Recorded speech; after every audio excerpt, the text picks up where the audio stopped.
কুকুরের তবু ঘেউ আছে, আমাদের ঘেউহীন কুকুর জীবন। যে সে দুই হাত প্রসারিত করে পুলিশের সামনে তার বুক পেতে দিচ্ছে। প্রতিটা মুহূর্তই গেছে একটা শ্বাসরুদ্ধকর মুহূর্ত।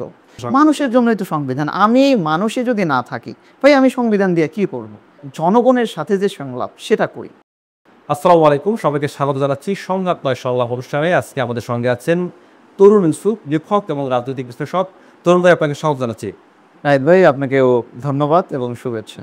জুলাই গেল, জুলাই এলো, 1 বছর হয়ে গেল এবং সেই 2024-এর জুলাইয়ের কথা আমাদের অনেকের মনে আছে। একটা বিভৎস একটা পরিস্থিতি, তুমুল আন্দোলন দেশ জুড়ে। সে সময় আপনিও একজন সাহিত্যিক হিসেবে বা লেখক হিসেবে আপনিও সে সময় তৎপর ছিলেন।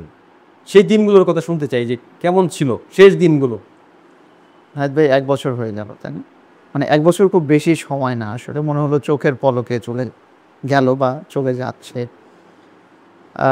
এখনো মনে হচ্ছে সেই স্মৃতিগুলো খুব বেশি টাটকা। বাংলাদেশের আপামর যে জনসাধারণ ছিল, তারা প্রত্যেকেই জুলাইয়ের সাথে খুব বেশি পরিমাণ জড়িত ছিল, আবেগ দিয়ে, সক্রিয়তা দিয়ে, এবং নিজেদের যে কোনো অবস্থান থেকে তারা এই জুলাইয়ে প্রচণ্ড সক্রিয় ছিল। সেই জায়গা থেকে বাংলাদেশের একজন সাধারণ স্বাভাবিক নাগরিক হিসেবে আমিও সেই অনুভূতিগুলোর সাথে প্রচণ্ড একাত্ম ছিলাম।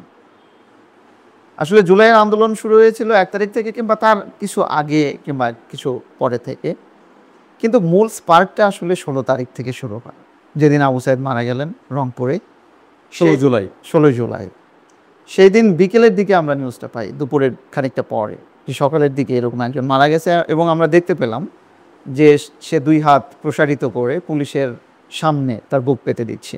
এটা এখন সিগনেচার একটা স্টাইল, একদম সিগনেচার একটা স্টাইল, এবং এইটা কিন্তু পুরো দেশের মানুষকে ভীষণ রকম স্পার্ক করে। আমাকেও আসলে প্রচণ্ড রকম স্পার্ক করেছিল। আমি প্রচণ্ড মন খারাপ নিয়ে অফিস থেকে ফিরছিলাম। ফিরতে ফিরতে আসলে আমার মাথার ভিতরে, যেহেতু আমি কবিতা লিখি, কবিতা চলে আসলো যে কুকুরের তবু ঘেউ আছে, আমাদের ঘেউহীন কুকুর জীবন। আমি পোস্ট করলাম, এবং তারপরের থেকে ধীরে ধীরে ইন্টারনেট বন্ধ হয়ে গেল, অফিস বন্ধ হয়ে গেল, আবার অফিস খুললো। প্রতিটা মুহূর্তই গেছে একটা শ্বাসরুদ্ধকর মুহূর্ত। এবং আপনাকে আরেকটা জিনিস বলে রাখি, এই সময় আমি এত বেশি মানসিক চাপে ছিলাম যে আমার, আপনি জানেন 3.5 বছর বয়সে আমার একটা বাচ্চা আছে, তখন তার 2.5 বছর ছিল। আমি আমার বাচ্চার গায়ে কখনো হাত তুলি নাই, কিন্তু ওই সময়টাতে কোনো একটা সময়ে সে খুব বিরক্ত করছিল, আমি প্রচণ্ড টেনশনে ছিলাম। আমি কিন্তু তাকে একটা মেরে বসছি। মানে আমি এত বেশি পরিমাণ মানসিকভাবে বিতস্ত ছিলাম। না, ওই আন্দোলন তো ছাত্ররা শুরু করেছিল, পরে জনগণ সেটার সঙ্গে যুক্ত হয়েছে, এবং আপামর সবাই কিন্তু ওর সঙ্গে কোনো না কোনোভাবে কানেক্ট ছিল। যারা ফিজিক্যালি যেতে পারছিল তারা ফিজিক্যালি হয়তো অ্যাটেন্ড করছিল, কিন্তু অনেকেই মানসিকভাবে সংযুক্ত সমর্থন দিচ্ছিল, সেটা আমরা সে সময় দেখেছি। তো ওই সময় আপনার এমনি পারিবারিক কীভাবে, মানে সব কিছু তো বন্ধ ছিল, কীভাবে তখন কীভাবে কী? মূলত আমরা নির্ভর করতাম বিভিন্ন ফোনের মাধ্যমে, বিভিন্ন জায়গায় ইন্টারনেট বন্ধ ছিল।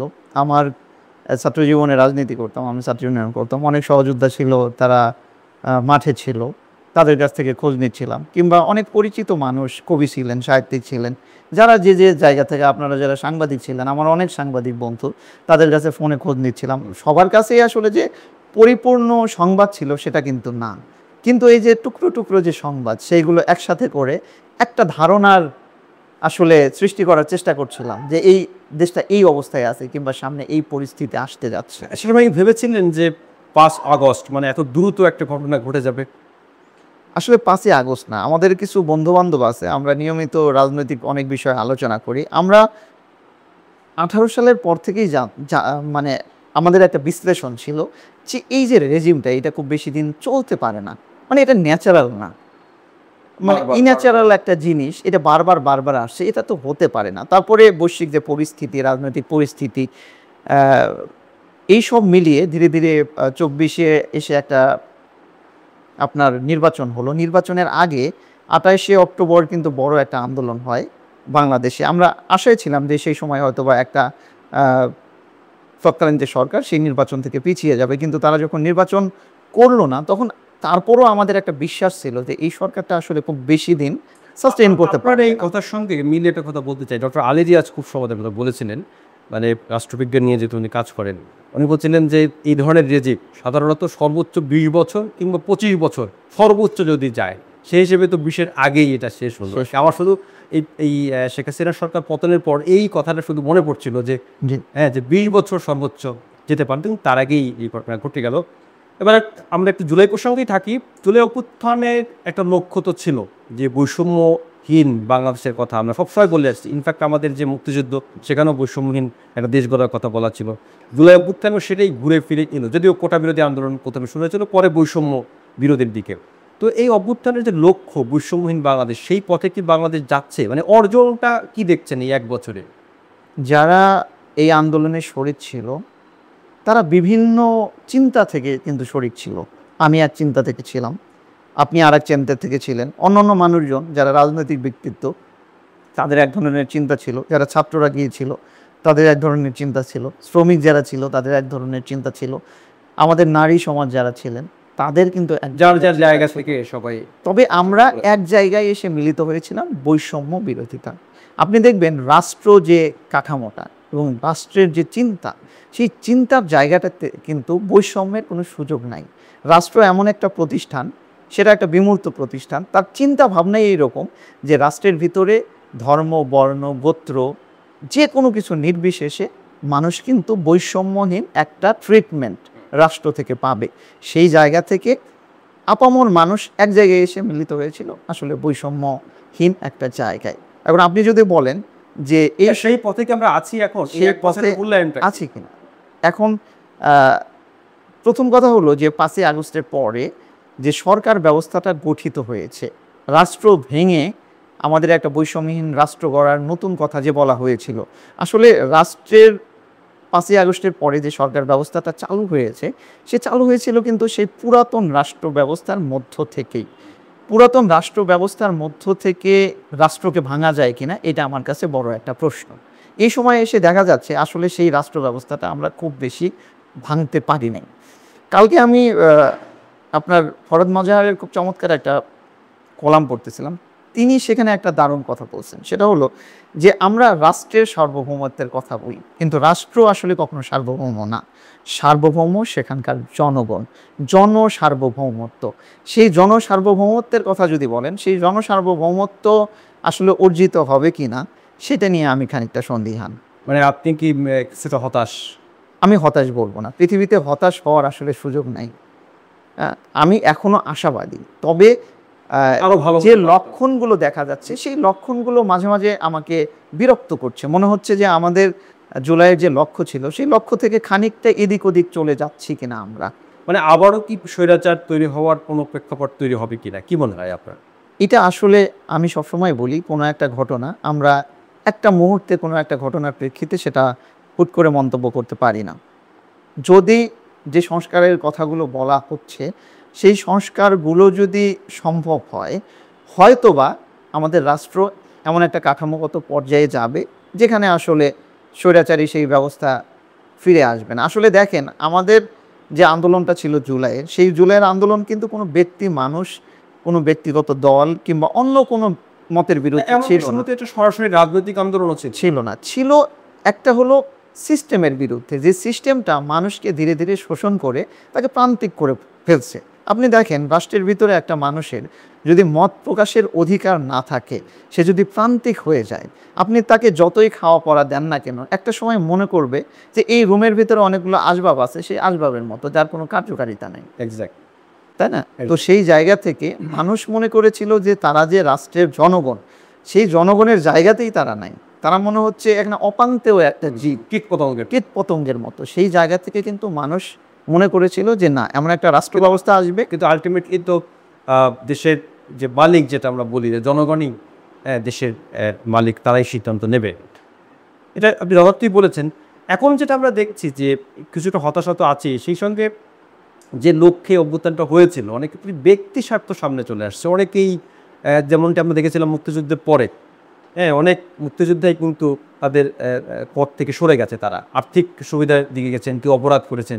জুলাইয়ের অভ্যুত্থানের পরও অনেকেই এখন টাকা পয়সা বা জুলাই নিয়ে একটা ব্যবসা করার, যেটা আমরা মুক্তিযুদ্ধকে নিয়ে দেখেছি যে এটাকে কেন্দ্র করে কিছু টাকা পয়সা কামানো যায় কিনা, ব্যক্তি স্বার্থে বেশি প্রাধান্য দেওয়া হচ্ছে কিনা, এটা কিভাবে দেখছেন এবং এটা কি ধরনের সর্বনাশ ডেকে আনতে?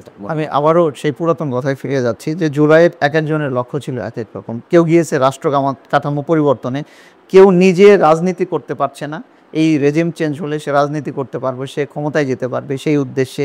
কেউ গিয়েছে যে না আমি অন্যায়ের শিকার হয়েছি, সেই অন্যায়ের একটা প্রতিশোধ নিতে, এরকম অনেক কিছু। এখন যার যার জায়গা থেকে কেউ কেউ মনে করছে যে না এই রেজিম চেঞ্জটা হয়ে গেলেই আসলে হয়ে যায়, আমার মনে হয় আমি আমার যে লক্ষ্য সেই লক্ষ্যে পৌঁছে গেছি। কিন্তু যারা কাঠামো বাকি আসলে এখন, রাষ্ট্র কাঠামো পরিবর্তনের কথা বলছে, যে যে ব্যবস্থাটা পরিবর্তিত না হলে পুরাতন সেই রাষ্ট্র ব্যবস্থা আবার ফিরে আসবে, সেই জায়গায় যেতে হলে কিন্তু পথ এখনো অনেকটা বাকি আছে। আর সবচেয়ে বড় কথা হলো দেখেন সংস্কার প্রশ্নে, সংস্কার কাদের সাথে সংলাপটা হচ্ছে রাজনৈতিক নেতৃবৃন্দের সাথে। আপনাকে যদি আমি প্রশ্ন করি, এই যে রাজনৈতিক নেতৃবৃন্দগুলো, এরা কি আমাদের জনগণকে রিপ্রেজেন্ট করে? যদি না করে তাহলে জনগণের সাথে যে সংলাপ সেটা করি, জনগণই তো আসল স্টেক হোল্ডার, তাহলে সেটা কই? দ্বিতীয় প্রশ্ন হলো যে সেই স্টেক হোল্ডার যদি না থাকে তাহলে আপনারা শুধু রাজনৈতিক নেতৃবৃন্দের সাথে কথা বলছেন, জনগণের সাথে কথা বলছেন না কেন? তাহলে কি এখানে একটা গণভোটের প্রয়োজন আছে যে মানুষ কি চায়? তারা কি সংস্কার চায়? তারা কি সংবিধান সংশোধন চায়? এই দলগুলো তো আক্রি করতে জনগণের এখন তাদের নির্বাচিত না, তারা দল তারা তো একটা দল, মানে তারা তো জনগণের সত্যিকারের প্রতিনিধি এই মুহূর্তে না, এই মুহূর্তে প্রতিনিধি না। সুতরাং জনগণের কাছে কোনো প্রশ্ন করা হয়নি, এটা আমি আপনাকে প্রশ্ন করতাম যে একটা গণভোটও তো আয়োজন করা হলো না, যে আমরা প্রধানমন্ত্রীর মেয়াদ কতদিন হবে, দেশকে পরিচালিত হবে, তো বড় বড় সিদ্ধান্তগুলো তো সরাসরি জনগণের কাছ থেকেই নেওয়া উচিত ছিল আমার মনে হয়। এটার কি বিপদ দেখছেন? এর ফলে কি হবে? আরেকটা জিনিস আপনি খেয়াল করেছেন কিনা, যে এই রাজনৈতিক নেতৃবৃন্দ যদি প্রকৃতই আমাদের জনগণকে রিপ্রেজেন্ট করতো তাহলে তাদের নেতৃত্বে গণঅভ্যুত্থানটা হলো না কেন? তৃতীয় আরেকটা পক্ষ, একটা স্বতঃস্ফূর্ত পক্ষ জনগণের, যারা দলই না, তারা কোনো দলই না, তারা কিন্তু এখানে উদয় হয়েছে। অর্থাৎ জনগণ নিজেই এখানে এগিয়ে এসেছে, কেউ ছিল না আসলে মানুষের নেতা।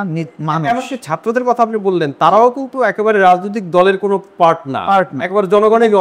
প্রথমে এসেছে একটা জায়গা থেকে, তারপরে ধীরে ধীরে কেউ কেউ নেতৃত্বের জায়গায় চলে গেছে স্বতঃস্ফূর্তভাবে। সেই জায়গা থেকে আপনি কাউকেই এখন রিপ্রেজেন্টেটিভ বলতে পারেন না। সুতরাং অবশ্যই মানুষের কাছে যাওয়া জরুরি, যে সংস্কার প্রশ্নে তারা কি চায়, কতটুকু চায়, কিভাবে চায়। এমনকি কোনো প্রপার জরিপও হয়নি আসলে, জরিপ হওয়া উচিত ছিল বলে আমার মনে হয়। এমন এখন যে টেকনোলজি বা প্রযুক্তির জায়গায় পৌঁছেছে, তাতে তো জনগণের মতামত চাওয়া খুব মানে কঠিন কিছু, ফোনের মাধ্যমে মতামত চাওয়া যেতে পারে, 5টা কোশ্চেন তাদেরকে পাঠিয়ে দেওয়া যেতে পারে, ভেরি ইজি। তো এই জনগণের যে সম্পৃক্ত করা হচ্ছে না, এটা অবশ্যই গণতন্ত্রের যেগুলো তো খুব শুভ ফল আনবে বলে মনে হয়। তারপরে তো আমরা দেশ নিয়ে আশাবাদী আমরা হতে চাই, হব। আপনার কাছে আরেকটা প্রশ্ন, যে 1 বছর হয়ে গেল, এই যে চাওয়া পাওয়ার হিসাব নিকাশ অনেকেই মেলাচ্ছেন, অনেকে পকেট ভারী হচ্ছে, অনেকে আবার নতুন করে হারাচ্ছেন, নিপীড়নের ঘটনাও নানাভাবে ঘটছে। আলটিমেটলি জুলাই থেকে যদি আমাদের অর্জনের কথা বলি, তাহলে কি অর্জন করলাম আমরা এই অভ্যুত্থানের পর? সবচেয়ে বড় অর্জন, স্বৈরাচারী একটা ব্যবস্থা ছিল সেটার পতন ঘটছে, এটা কিন্তু সবচেয়ে বড় অর্জন। বড় অর্জন না হলে আমরা এইখানে বসে সংস্কার বিষয়ে কোনো কথা বলতে পারতাম না, আপনি আমি, এটার সুযোগই ছিল না আমাদের।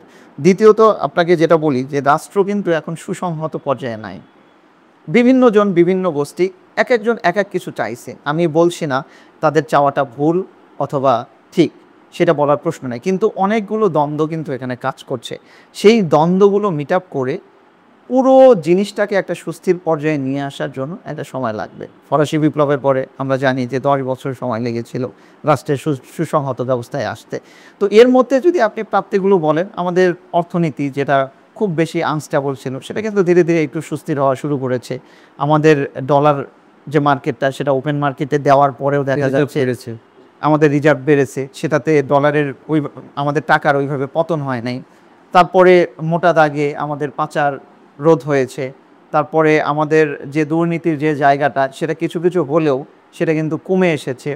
আমলাতান্ত্রিক যে জায়গাটা ছিল, যেটা সুসংহত হয়ে বসেছিল, রাষ্ট্রকে বিভিন্নভাবে তারা ডিস্টার্ব করতো, সেই জায়গায় ধীরে ধীরে পরিবর্তনের চেষ্টা করছে। অর্থাৎ একটা দৃশ্যমান পরিবর্তনের চেষ্টা আছে, তবে সফলতা নির্ভর করে সবার সহযোগিতা এবং সদিচ্ছার উপরে। প্রশ্ন হলো আমি আপনি নিজের জায়গা থেকে সেই সহযোগিতা এবং সদিচ্ছাটা আসলে পোষণ করছি কিনা। অনেকে মাঝখানে আমরা দেখলাম যে জুলাইকে মানে জুলাই অভ্যুত্থানকে আমাদের ৭১-এর মুক্তিযুদ্ধের সঙ্গে অনেকে তুলনা করছেন, অনেকে সেটার থেকেও বড় ঘটনা হিসেবে দেখাতে চাইছেন, অনেকে আর বলছেন না, মানে এর একটা ডিবেট আমরা দেখলাম। তো বাংলাদেশে তো গণঅভ্যুত্থানের আগেও হয়েছে। আপনার কাছে বিশেষ আমার প্রশ্ন যে জুলাইয়ের যে অভ্যুত্থান যেটা হলো ২০২৪, এটা ভবিষ্যতে বাংলাদেশের ইতিহাসে কোন অবস্থানে দেখছেন, কীভাবে এটা টিকে থাকতে পারে? এই যে বিভিন্ন আন্দোলনের সাথে যে এক একটা আন্দোলনকে তুলনা করে কিংবা সংগ্রামের সাথে বিপ্লবের সাথে যে আর একটাকে তুলনা করে, এটা অনেকটা রবীন্দ্রনাথ নজরুলেরকে তুলনা করার মতো। আসলে রবীন্দ্রনাথ যেমন তার জায়গায় সমন্বয়ে ভাষ্য, নজরুল কিন্তু তার জায়গায় সমন্বয়ে ভাস্কর। তেমনি আমাদের ৪৭-এর যে ২০০ বছরের শাসন ব্যবস্থা পতন হয়ে একটা রাষ্ট্র পেয়েছিলাম আমরা, সেটার যেমন একটা মাহাত্ম্য আছে। ৭১-এর মাধ্যমে আমরা বাংলাদেশ হিসেবে আত্মপ্রকাশ করেছি, তার মাহাত্ম্য অবর্ণনীয়, আলাদা মাহাত্ম্য। ৮৯-এর যে ৮৯-৯০ যে আমাদের একটা গণঅভ্যুত্থান হয়েছিল, স্বৈরাচার বিরোধী আন্দোলন হয়েছিল, সেই আন্দোলন কিন্তু তখন হয়েছিল এরকম একটা সুস্থির রাষ্ট্র পাওয়ার জন্য। কিন্তু আন্দোলনটা পরে যদি বেহাত হয়ে যায়, সেটা কিন্তু আন্দোলনের দোষ। বেহাতের প্রসঙ্গে বারবার তো বেহাতেই হচ্ছে। মুক্তিযুদ্ধের পরেই তো আমাদের দেশটা বা রাষ্ট্রকে আমরা গঠন করে ফেলতে পারতাম, সেটা আমরা পারলাম না কেন? এরপরের কোনো বাকিই কিন্তু রাষ্ট্র, যেমন এখন একটা সম্ভাবনা তৈরি হয়েছে, ৯০-তে সম্ভাবনা তৈরি হয়েছিল, ৭১-এ তো হয়েছিলই, বারবার সম্ভাবনা সৃষ্টি হওয়ার পরও কেন আমরা পাচ্ছি না? যারা ওই সময় শক্তিশালী চিন্তা ভাবনার লোক থাকেন কিংবা যারা রাজনৈতিক নেতৃবৃন্দ থাকেন, তারা আসলে পুরাতন বন্দোবস্তটা পরিবর্তন করতে চান না। তারা শুধু চান যে আমি ক্ষমতায় নাই, পরবর্তী এমন একটা পরিস্থিতি সৃষ্টি হোক যেটা দিয়ে আসলে আমি ক্ষমতায় যেতে পারি। আমার কাছে মনে হয়েছে যে রাজনৈতিক নেতৃবৃন্দের এই ধরনের মানসিকতার কারণেই পরবর্তীতে আসলে ওই একই জায়গায় আমরা ফেরত দিয়েছি।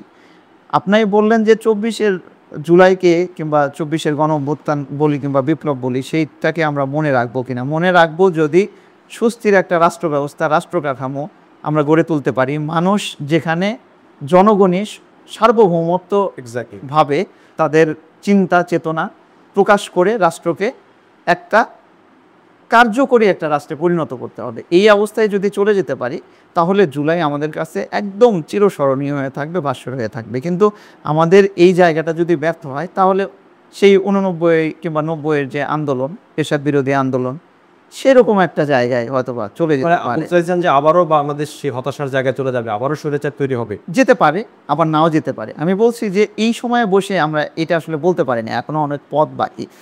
আমাদের দেখেন রাজনৈতিক নেতৃবৃন্দ অনেক ধরনের আশা দিচ্ছেন যে না, তারা যদি ভোটের মাধ্যমে ক্ষমতায় আসে, তারা পরিপূর্ণ সংস্কারটা করে যাবে। যদি তারা প্রকৃতপক্ষে এই কথাটা রাখে যে না, তারা আসলেই যে ম্যান্ডেট নিয়ে যাবে পরবর্তী সরকারে, সেই ম্যান্ডেটটাকে যদি তারা পূরণ করে এবং তারা যদি মনে করে যে না, জনগণের হাতেই আমাদের ক্ষমতা থাকা উচিত এবং এর মাধ্যমে রাজনৈতিক যে ক্রিয়া, সেই ক্রিয়াটা থাকা উচিত, তাহলে কিন্তু রাষ্ট্র পরবর্তীতে ভালো থাকবে। কিন্তু রাজনীতিবিদরা যদি কথা না রাখেন, তাহলে তো রাষ্ট্র সেই আগের জায়গায় চলে যাবে। একদম সংস্কার নিয়ে আপনি বলছিলেন, তো সংস্কার নিয়ে তো এখন আমরা দেখছি যে আমূল সংস্কার দরকার, সেই দিকে তো হাঁটছে না। সে আগের সংবিধান রেখে কাটাছাড়া করে গোজামিল দেওয়ার একটা সংস্কারের দিকেই এগোচ্ছে কিনা? আমি তো দেখেন, সংবিধানের কথা অনেকে বলে, আমার ব্যক্তিগতভাবে মত হলো সংবিধানের আসলে পবিত্রতার কিছু নাই। সংবিধান সিম্পলি কন্ট্রাক্ট বিটুইন রাষ্ট্র এবং জনগণ, এই দুইটা। এখন আপনি সংবিধানের মধ্য দিয়ে যদি রাষ্ট্রের যে জনগণ আর একটা পক্ষ, তার সাথে কন্ট্রাক্ট ভঙ্গ করেন, তাহলে সেই সংবিধান মানুষ মানতে বাধ্য থাকবে কেন এবং সেই সংবিধান পবিত্র হয় কেন? আমরা দেখেছি যে আমাদের যে সংবিধানের কথা বলা হয়, সেই সংবিধান দিয়ে দিনের পর দিন মানুষকে শোষণ করা হয়েছে, মানুষের উপর অন্যায় অবিচার জুলুম চাপিয়ে দেওয়া হয়েছে, স্বৈরাচারী ব্যবস্থা চাপিয়ে দেওয়া হয়েছে। যদি সেটাই হয়, তাহলে সেই সংবিধান আসলে থাকলো কি থাকলো না, এইটা নিয়ে মাথা থাকার কারণ আছে বলে আমার মনে হয়। সংবিধানকেও ব্যর্থ বলা যায় কিনা, যেটা আমরা এতদিন ধরে এই দেশে একটা গণতন্ত্র দিতে পারলো না, মানে যদিও সংবিধান তো এটার তো প্রাণ নাই একটা, তাহলে এই সংবিধান, অনেকে বলছেন অনেক ভালো সংবিধান, এই সংবিধান রাখতে হবে, কিন্তু এই সংবিধান দিয়েও তো আমরা স্বৈরাচার ঠেকাতে পারছি না, দেশে গণতন্ত্র আসছে না, মানুষের অধিকার পাচ্ছি না। এক্স্যাক্টলি সেইটা, যে সংবিধান আসলে ভালো কিছু দিতে পারবে মানুষকে। ধরেন আমাকে আমার জায়গায় রাষ্ট্র কখন কাজ করে, ধরেন মানুষের ব্যক্তি অধিকার, সেই অধিকার যখন হস্তক্ষেপ হয় রাষ্ট্রের মাধ্যমে, সেই সংবিধান যখন সেইটাকে অ্যালাউ করে, সেই সংবিধান কতটুকু জনবান্ধব, কতটুকু পবিত্র। মানুষের জন্যই তো সংবিধান। আমি মানুষে যদি না থাকি, ভাই আমি সংবিধান দিয়ে কি করব? আমার পেটে যদি ভাত না থাকে, আমার সন্তান যদি নিরাপত্তা না পায়, ন্যায় না পায়, প্রত্যেকটা আইন, রাষ্ট্রের বিভিন্ন কাঠামো, সংবিধান, এর মূল দায়িত্ব হলো রাষ্ট্রের যে জনগণ আছে তাকে ন্যায় দেয়া। ধরেন যে অন্যায় করলো তাকে বিচারের মাধ্যমে কিন্তু তাকেও ন্যায় দিল, আবার যে অন্যায়ের শিকার হলো তাকে তাকে একটা ন্যায়পূর্ণ বিচার দেওয়ার মাধ্যমে কিন্তু তার প্রতি ন্যায় করলো। অর্থাৎ যে অন্যায়কারী এবং যে অন্যায়ের শিকার হয়েছে দুজনের জন্যই ন্যায় যখন প্রতিষ্ঠিত হবে। আবার দেখেন আমাদের দেশে সবসময় বলা হয় ধর্ম, বর্ণ, গোত্র নির্বিশেষে মানুষ বৈষম্যের শিকার হচ্ছে। এখনও এই কথা ওঠে কেন? আমাদের সেই সংবিধান 2025 সালে এসে কেন ধর্মকেন্দ্রিক কথাগুলো আসে, যে কেন অন্য ধর্মের মানুষজন মনে করে যে না, আমরা আমাদের জায়গায় এসে আমাদের অধিকারগুলো পাচ্ছি না, তার মানে কাজ করছে না রাষ্ট্রীয় কাঠামোটা। আমূল একটা সংস্কারের দিকেই আসলে পরিবর্তনের দিকেই আমাদের যেতে হবে। জুলাই সেই সুযোগটা করে দিয়েছে, আমার মনে হয়। কতটা পাল্টাবো, কতটা আমরা ইতিবাচক দিকে যাবো সেটা আসলে আমাদের উপরে নির্ভর করছে। এটা হলো ক্রিয়াশীল শক্তিগুলো। আমরা দৃশ্যমান, আমরা বিভিন্ন জায়গায় সংলাপ দিচ্ছি, যারা দৃশ্যমান ক্রিয়াশীল শক্তিগুলো আছে, সেই শক্তিগুলো যদি তাদের মায়া হয় আমাদের জনগণের প্রতি, একটু দয়া হয় যে না, এই জনগণকে, এই মজলুম জনগণকে একটু ভালো জায়গায় নিয়ে যাব, তাহলে হয়তো বা আমরা পরবর্তীতে ভালো একটা কিছু পেতে পারি। জনগণেরও আসলে সোচ্চার থাকার প্রয়োজন রয়েছে পরবর্তীতে যে কোনো ধরনের স্বৈরাচার বা অসহায়ের ইয়েতে। আমরা আশা করবো যে আমরা জনগণ কখনো ছাড় দেবো না, সেই জায়গায় সব জায়গায় আমরা থাকবো। তরুণ ভাই, আপনাকে অনেক ধন্যবাদ। কথা হবে আবারও নতুন। আপনাদেরও ধন্যবাদ নাহিদ ভাই, আপনার সাথে কথা বলে ভালো লাগে।